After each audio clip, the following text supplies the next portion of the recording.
Saudações pessoal, mais um vídeo aqui no intuito de auxiliar os colegas de curso, né? Esse vídeo aqui será referente à disciplina 10.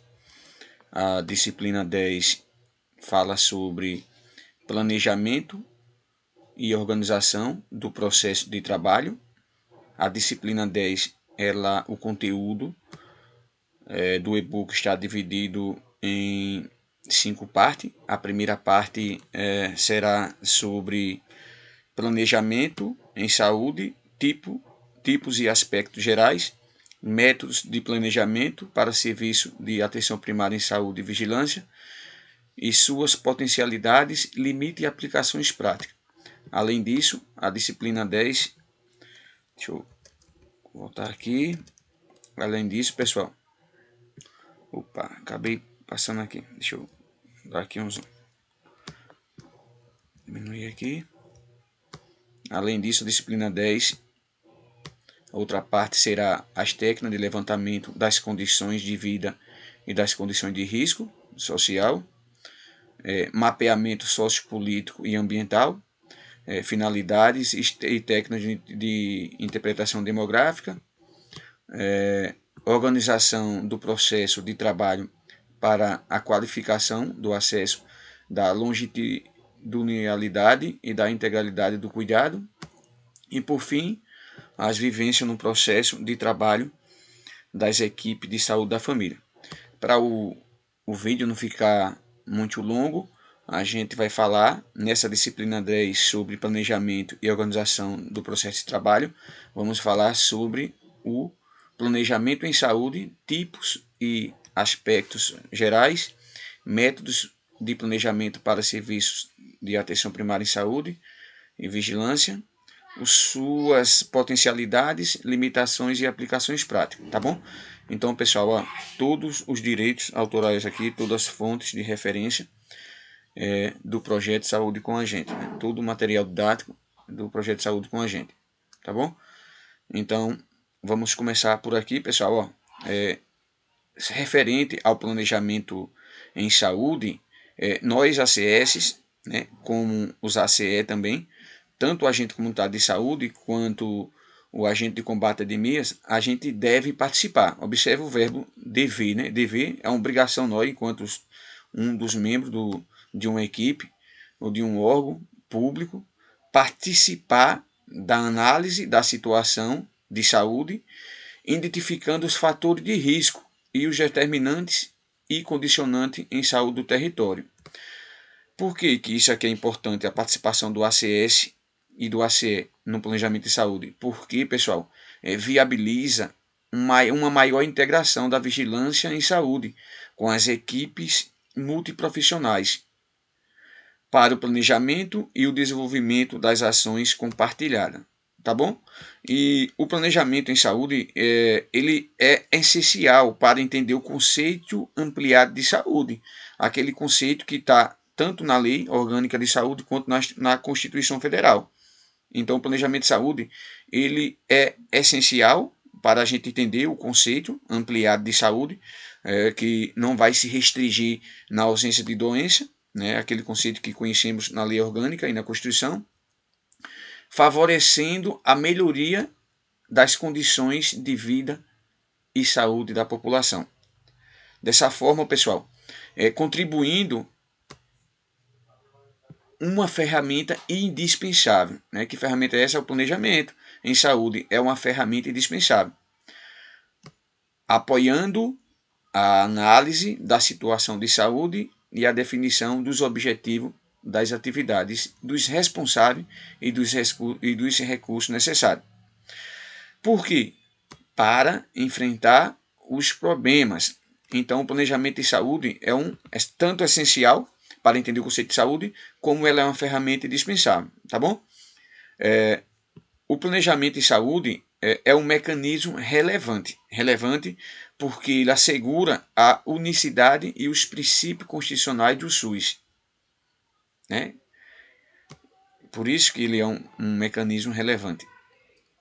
E ele deve ser construído a partir dos problemas do território, né? Em uma perspectiva, se possível, intersetorial. né? Porque nem sempre uma secretaria consegue resolver os problemas no que diz respeito a determinante condicionante de saúde. Depende de outros setores, como também depende de outros profissionais de outros setores. A gente pode ver como um exemplo, numa esfera municipal, o Plano Municipal de Saúde. O Plano Municipal de Saúde, ele contém as diversas linhas de ações como respectivos objetivos específicos e as ações estratégicas, né? Especificando, ele especifica, o Plano Municipal de Saúde especifica o órgão responsável por elas e demais setores envolvidos. É por isso, pessoal, que eu digo sempre, no setor de trabalho, nós ACS, nós ACE, o que diz como realizamos as nossas ações, os nossos superiores não falam por si só como deve ser. Eles falam amparado em portarias, em normas operacionais. E essas normas operacionais, essas portarias, essas legislações da saúde, elas são os alicerces, elas dão bases, elas fundamentam para que os gestores locais possam construir os seus planos municipais de saúde, como, por exemplo, na esfera municipal. Tá bom?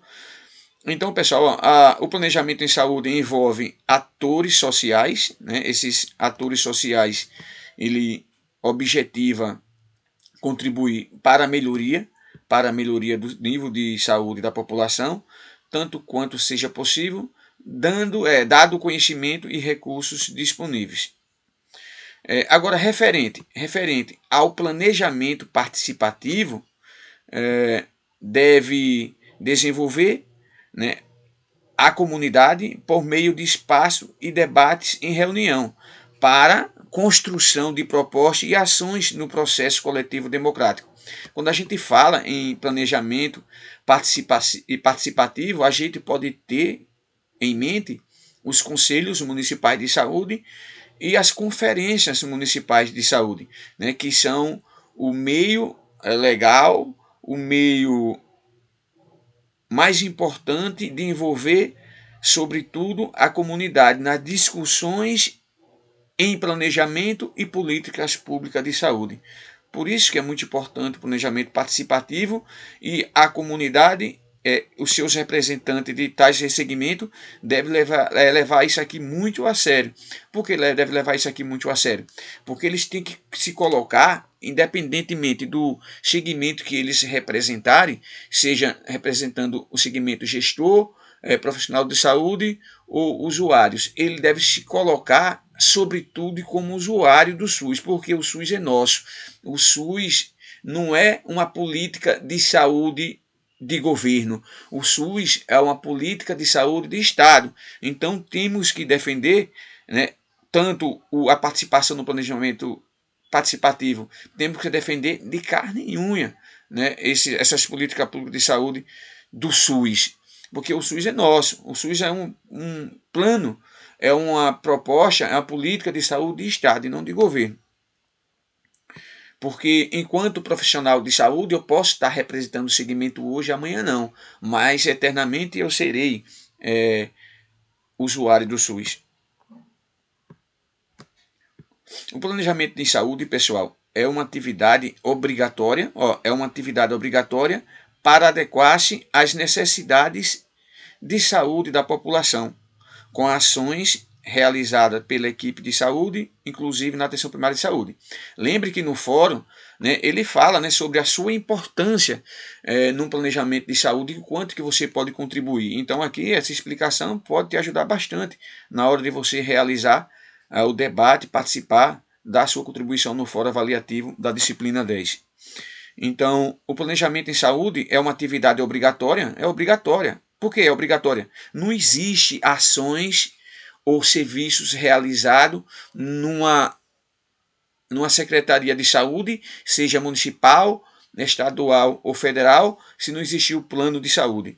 Por isso que o planejamento é uma atividade obrigatória, para adequar às necessidades de saúde da população com as ações realizadas pela equipe de saúde, inclusive na atenção primária em saúde.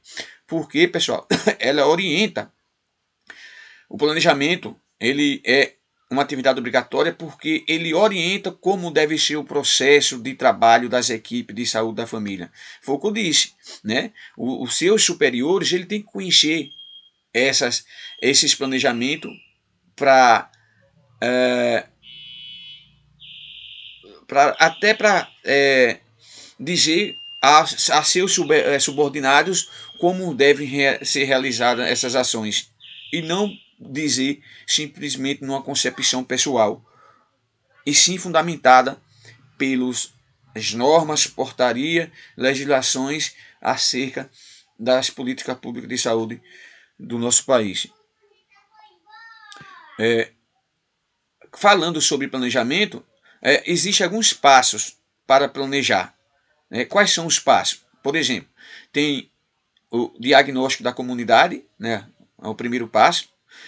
Delineamento de um plano de ação, né? Primeiro passo é diagnosticar, fazer um diagnóstico na comunidade para a gente levantar a problemática. A partir dessas problemáticas a gente pode entrar com a proposta de um planejamento e um plano de intervenção, né? Delineamento de um plano de ação, porque esse delineamento